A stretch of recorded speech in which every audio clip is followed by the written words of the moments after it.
គឺស្ដីបងប្អូនទាំងអស់គ្នាទីពោយើងខ្ញុំមានលក់กระดาษចប់ស្វាយមានกระดาษចប់ស្វាយថ្មីហើយនឹងលក់กระดาษចប់ស្វាយមួយទឹក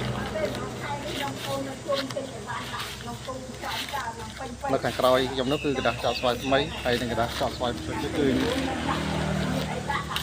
ទីពោគាត់កំពុងតែរៀបกระดาษមួយទឹកគឺមួយទឹកហ្មងបងប្អូន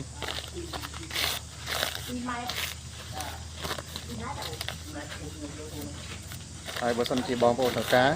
គឺតាក់ទងមកកាន់យើងខ្ញុំតាមរយៈអាស្រ័យដ្ឋានភូមិចំការជែកភូមិជាមាបណ្ឌិលស្រុកភ្នំជួចខេត្តកំពង់ស្ពឺ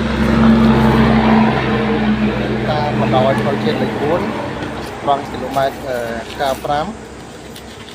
95ឬមួយក៏បងប្អូនអាចតាក់ទងមកកាន់យើងខ្ញុំតាមរយៈលេខទូរស័ព្ទ017 84 75 66 087 817